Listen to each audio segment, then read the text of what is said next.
Now, I'd like to formally introduce Cait Donovan. She's our burnout expert for today. She comes from New York. She is also an acupuncturist, host of Fried, which is a burnout podcast, and the author of The Bounceability Factor.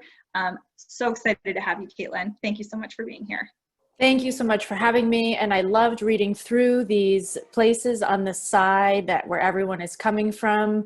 It's very exciting to me to see all of that. And I wanted to say to Anna Mikulinska, tak żebyś widziała, mówię płynnie po polsku i mieszkałam w Polsce przez 6 lat i mam męża Polaka.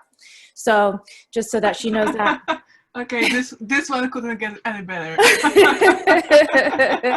So I do speak fluent Polish, you guys. It's a weird little factoid of mine. I have a Polish husband, and I lived in Warsaw for 6 years, where I had my first acupuncture practice and where I burned out severely because, Anna, you seem lovely, but your country is quite difficult.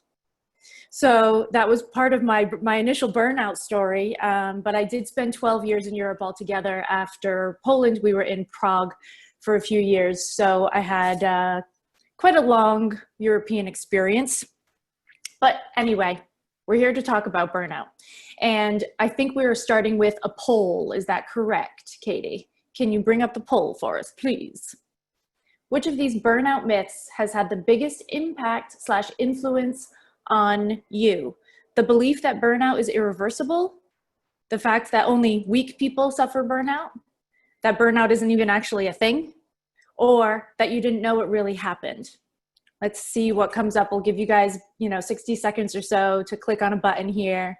It's really important for me for these things, especially today, to be interactive. So please feel free to be throwing your questions and comments in the chat box. If I miss it because I'm talking, somebody will jump in if there's something important that we can cover. It's really important that we're all here together to me. Podcast name again is Fried, the Burnout Podcast. If you type in the Burnout Podcast, usually it's the first one that comes up, so you don't even need to remember Fried. And the logo looks like a frying pan, a cast iron frying pan, so it's kind of funny and you'll like it. Only weak people suffer burnout. So you guys are not the first group to say that. Can somebody tell me, can anybody offer what they think that means? So only weak people suffer burnout. What kind of weakness is it that is creating burnout in people? Because that was 62%, everybody. 62% of people that answered. Inability to manage time. Okay. I see some head shaking. So what I'm going to tell you, the inability to say no, the lack of resiliency. If somebody lacks resiliency, why? The inability to be productive. So this is going to be really fun. Struggle with stress, lack of work-life balance, inability to say no, time management. All of those things are true, and the biggest causes of burnout are your workplace and not you as a person. All of the research says this. Every single bit of it. I spent 2 years reading every bit of research that has ever been written about burnout because I am a massive geek, and that's what I do when I'm into something. And at the time, my husband was doing a postgraduate certificate at Cornell, so I had access to all the university libraries. And I spent all of my time reading through this information and reading through this information and reading through this information. And what I found was, I'm going to share my screen in just a second here so that you can see what I found was that there are 6 main causes of burnout. And I'm going to get there to presenter view. I'm getting there. And now I need to get back to Zoom. And then I need to click share screen. And then I need to do that. So many buttons. And it's still not sharing. It's still showing you my whole big screen, right? And not just that one. There we go. Oh, no. There we go. You'd think with all the time we're spending on Zoom lately, I'd have this down. Main causes of burnout.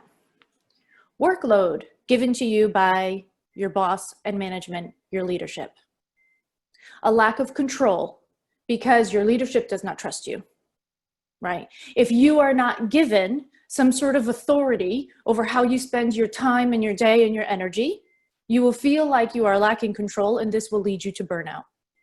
A lack of proper reward, which isn't necessarily financial. Most of the people I work with are very successful financially, but they get to the point where they're totally crashing and they're saying, I just worked my tush off for years and years, and then I hit a wall and I'm unfulfilled and I'm unhappy and I don't know why. What I'm getting out of this isn't enough. So when we're talking about lack of reward, there's one really important thing that Katie and I talked about just before we started the call. Lack of reward, go back, is really present in our ability to share positive feedback, to give recognition, and to give praise.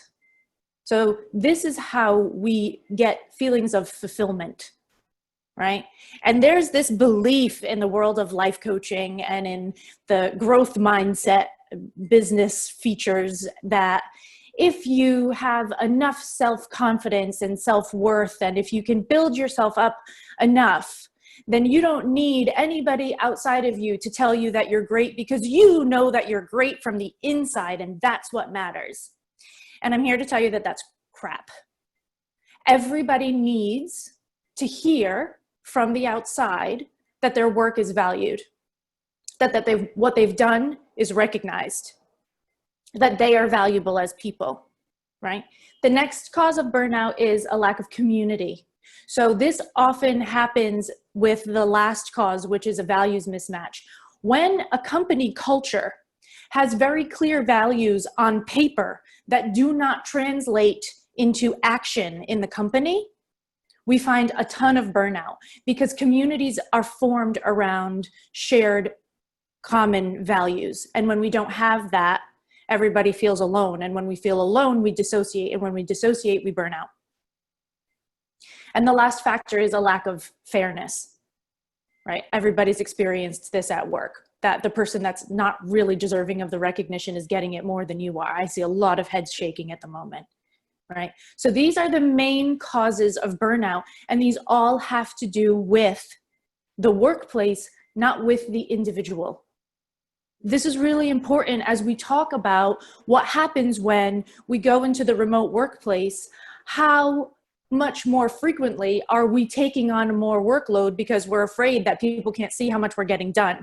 We're afraid that we're not going to be productive enough, right? So we're having workload, extra workload put on us because we have to now deal with coronavirus. We have to do things that we didn't have to do before. There's all new D&I things that need to be handled with grace, and nobody knows how to do it properly. So everybody's got more work, and we're not getting any praise for doing it because we're not seeing each other in the office and saying, oh, by the way, I meant to tell you, you did a really great job on that presentation last week, right? When we don't have that automatic feedback mechanism, that's what happens. So I'm going to stop my screen share for a second because I can see comments coming in. I'm on fire. Thank you. I agree with Anne. Regardless of position, some people think that those in higher positions don't need the recognition. Exactly. So Anne, you touched upon something really important here, which to me is burnout. Creating a burnout-free culture or burnout-free culture, proof culture in your companies starts with leadership, always. If your employees are burning out, it's the leadership's problem. It's not the employee's problem. This is massively important. And before we go into the next section, yeah, the people that have taken credit for my work get the credit and not me. Exactly, Bryn, exactly. So the thing that I really wanted to start with, and we started into this because of the answer to your poll question, but I really wanted to discuss quickly with you how we actually define burnout and what is actually happening with it. Because a lot of people have said, oh, I'm burnt out. And then they take a 3-day vacation and they're sort of okay. That's not burnout. Burnout is much more serious than that. The main components of burnout, according to the research that we need to see in order to say, yes, this is burnout, are as follows. Physical and emotional exhaustion. And the whole world just went, oh my God, right? We are all a little tired at the moment, and our emotional bandwidth is a little short, right? Everybody's feeling that right now. The next thing is cynicism and detachment. So we get this, I call this I work with mostly women, so I call this our internal negative Nancy, right? She can be a right, you can fill in whatever swear word works for your culture there. Right? She's very difficult, and when she gets going, she's really hard to stop. And she makes us feel like we are separate from other people, that no one is helping us, that we are alone, and that nothing that we're doing makes any sense. And then the last thing is a loss of productivity and the inability to see value in your own work. The lack of feeling accomplished, the lack of feeling impactful. So those are the three components that we need to see in order to diagnose burnout. And I say diagnose because it's not technically a disease.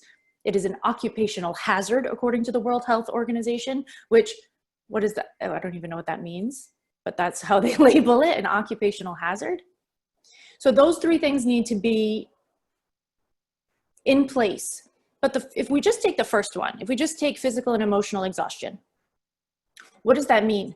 And what does that look like? Right? This is a really big question. And because of my Chinese medicine background, because I've been an acupuncturist for 13 years, I have a little bit of a different view on this.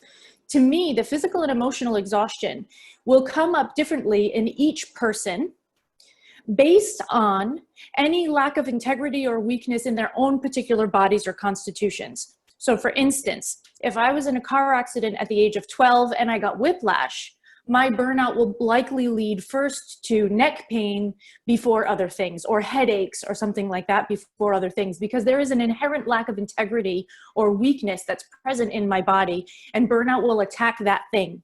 So if you had a parasite from traveling when you were younger, you traveled somewhere exotic with your parents, you came home, you had diarrhea for 3 days, when you're burnt out, your burnout symptom might be digestive upset. Right? Somebody else's might be a cough or a continual cold or flu, right? There's a lot of immunosuppression with burnout. So when you're burnt out physically in your body, there's a few things happening. One of them, your immune system is just breaking down because your gut bacteria is shot. It's not doing the things that it's supposed to do. So that means in your intestines and in your stomach, there's all these good bacteria and there's some bad bacteria. And then the bad bacteria go like this and go and they cause a dysbiosis, which blah, blah, blah. We could get into the science later. Yes, my acupuncturist has been a saving grace during this time. Exactly, which is why I am constantly talking about acupuncture for stress. The kind of exhaustion can manifest itself in very serious health issues. And you might not even realize it's due to your stress and burnout. Because Krista, this is exactly why I'm saying this right now, because oftentimes we know that our symptoms are getting worse with our workload, with our stress, with coronavirus, but we're still not making this connection that this symptom is related to stress and that if it continues, it will end in burnout.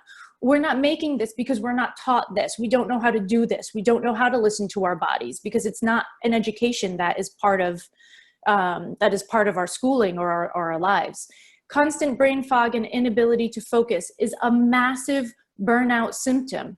And let me tell everyone, the biggest cause physically of brain fog, not enough water. Not enough water is the biggest. Dehydration causes 75% of all brain fog. But what happens when we're burnt out and we're tired? We have another coffee. What happens when we have another coffee? We dehydrate ourselves because coffee is a diuretic, right? So everybody's sipping water now. Thank you. Thank you for everybody for sipping your water. It's very important. We have, during the biggest burnout moments through my career, turned into major UC flare-up. Yes, exactly. So everybody has their own red flag symptom is what I call it. Right? Everybody has a red flag symptom. Your job as an individual is to know what your red flag symptom is so that you can go to your bosses and say, hey, listen, I just got a red flag from my body. That means that the systems are not working really well for me and we're going to need to shift something. I had some really cool conversations and especially one question/comment that came up that I think is really important, that even though almost all of the burnout research says that it is basically the company's fault. That's what the research says. What I found when I was doing the research didn't really always pertain to me, because I was an entrepreneur. So I was the one creating that work environment, and I was responsible for how many hours I worked and how many patients I saw and how much I gave to them and what if my boundaries were decent or not. That was my job. And I didn't find in the research anything at all about entrepreneurship. And I think that this big shift into remote work puts a lot of us into a position where we have to sort of be entrepreneurs, right? You have to choose your working hours. You have to make sure you get your work done. You are in charge of when your lunch break is. There's a lot of other factors that put us more into the mindset of what's called, in corporate speak, it's called the intrapreneur, right? The entrepreneur within the company. And sometimes we're our own worst boss. Yes. How to get recognition when you're self-employed. This is massively important. So we'll get into this and then I'll go into the internal causes of burnout. Getting recognition when you're self-employed is often a little bit tilted, because when you are so when I finish with a client, I just finished with a coaching client last week, and I sent her this week a request for a testimonial, right? Because social proof means everything, and that's what we're supposed to do.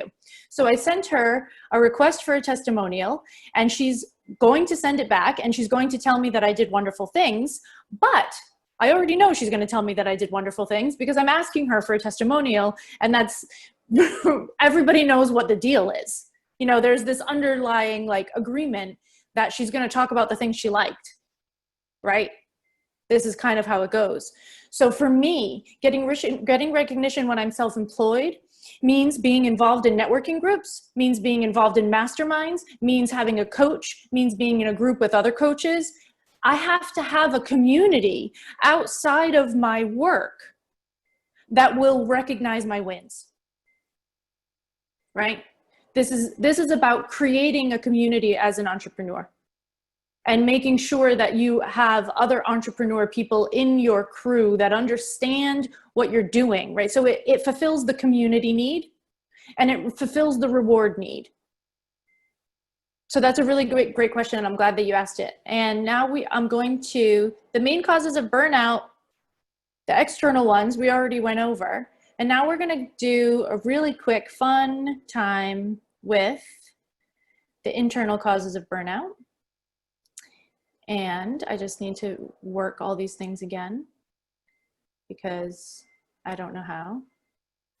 I always hate when presenters are like, I don't get how this works. And now I'm like, I don't get how this works.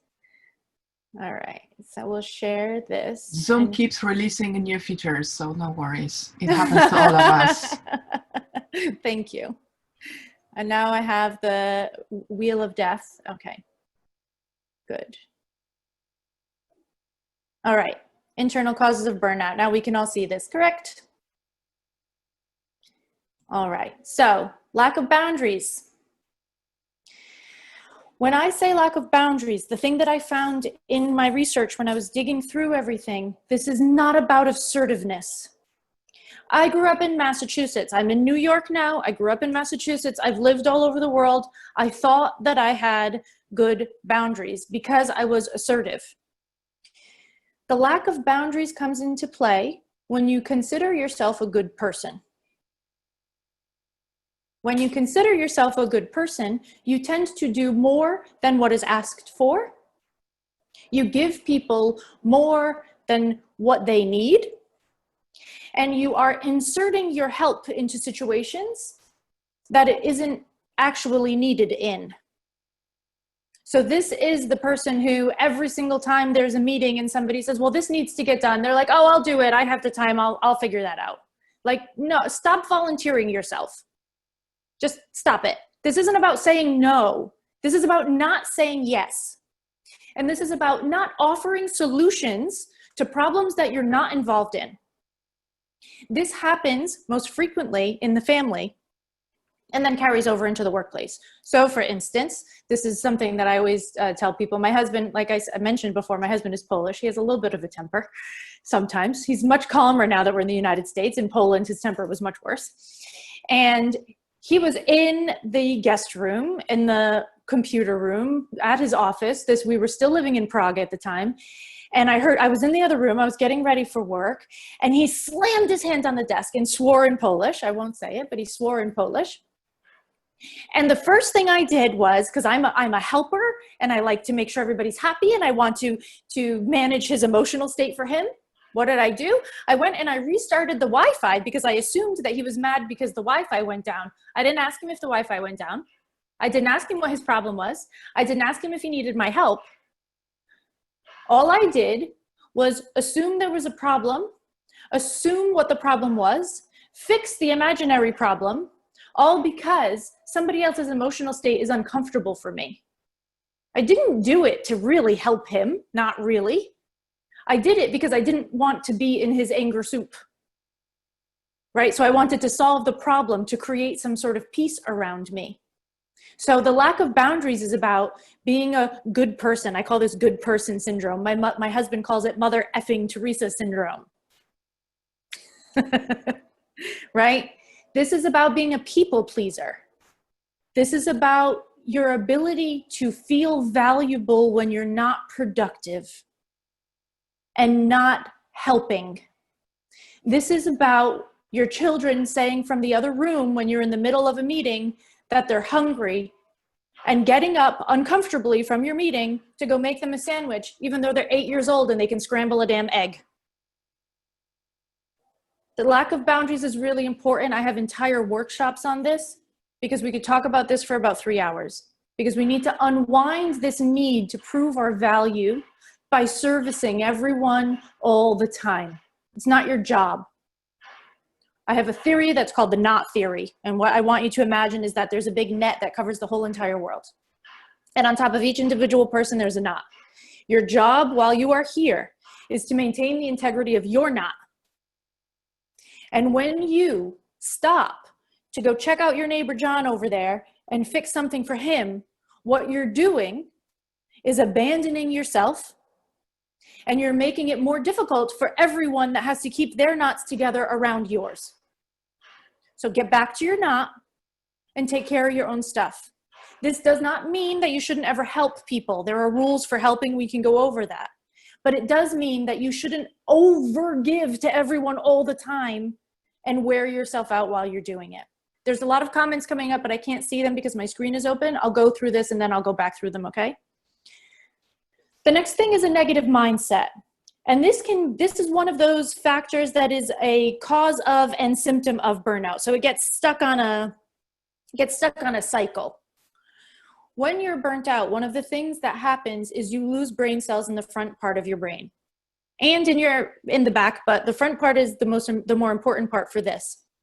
When you literally lose brain cells, I'm not kidding, measurable, tiny measurements, but still measurable. What you're losing is what's called your executive functioning, which basically means your ability to adult, right? So you get temper tantrums, you react poorly to things, everything overwhelms you.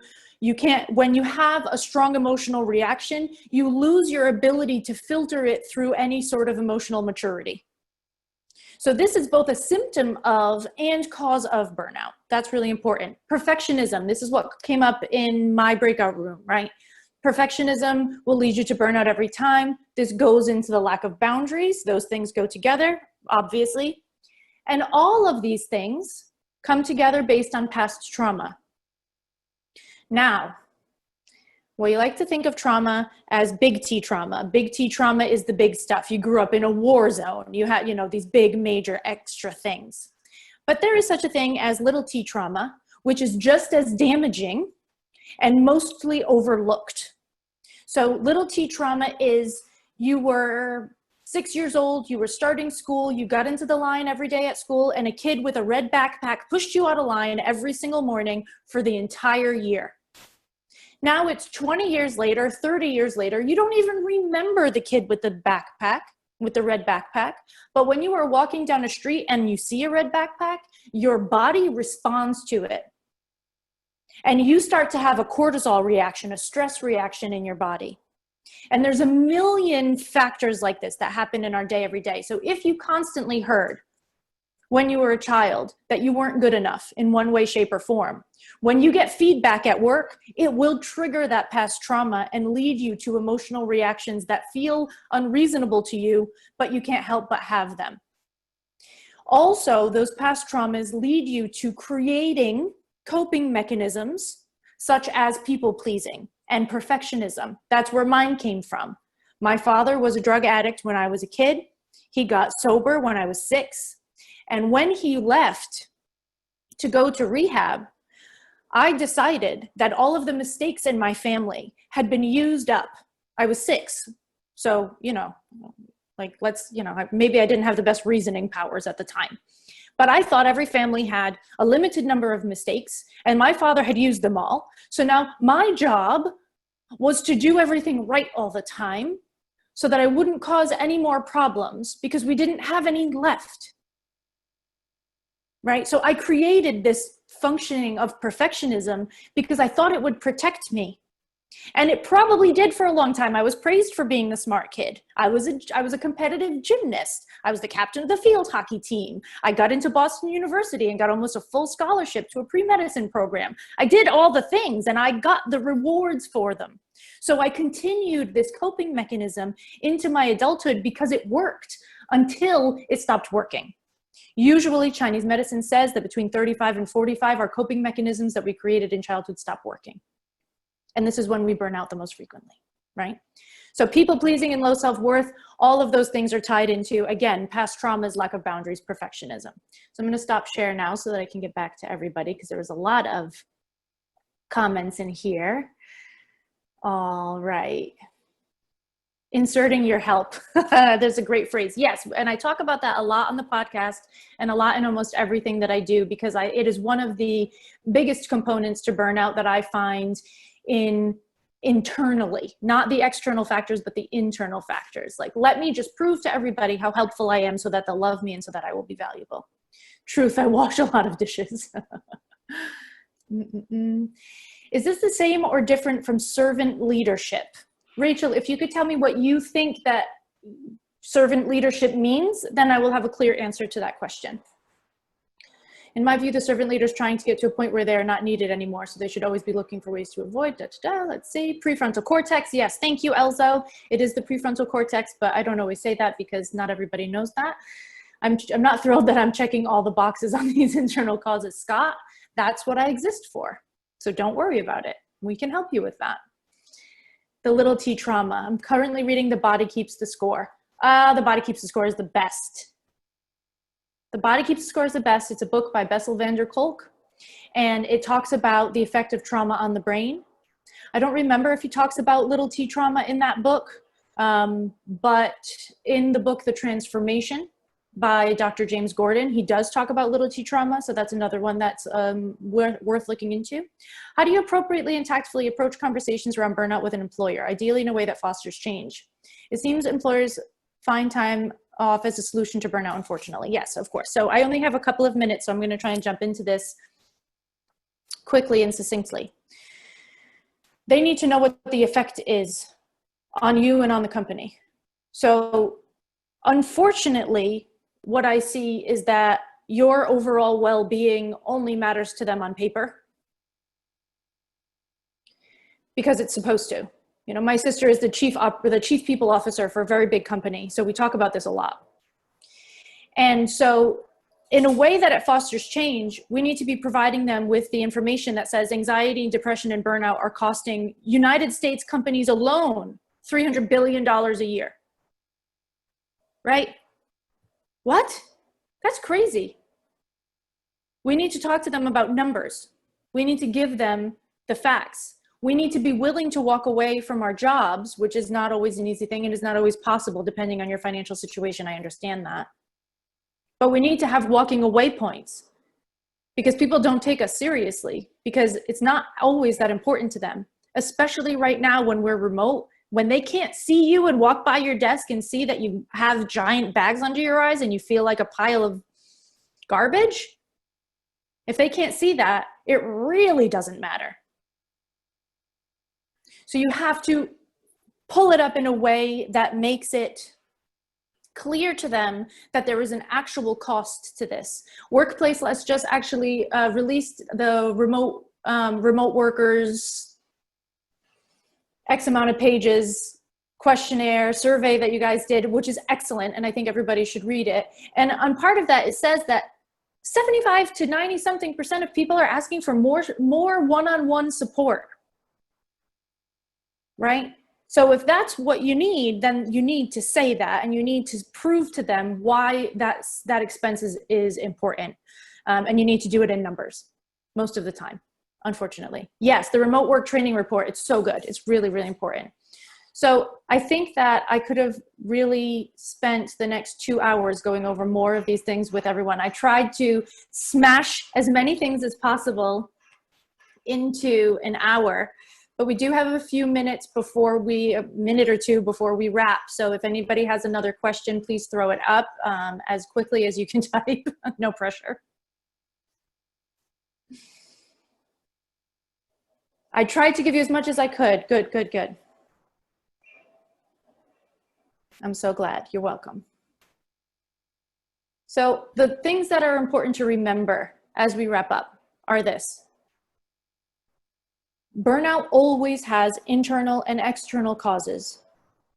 You cannot fix burnout 100% only by focusing on your own personal growth with a life coach or something like that. If the external factors in your company are really a problem for you, you probably need to change the company, right? Burnout always has internal and external factors. None of them are necessarily your fault. In order to have control over the external factors, you need to change the external things. And in order to have control over the internal factors, you need to be willing to do the work and probably have some guidance. I don't recommend going it alone. And my daughter is a full-time student. She went to her boss with her issues and desires, and they came to a solution. She was ready to walk away.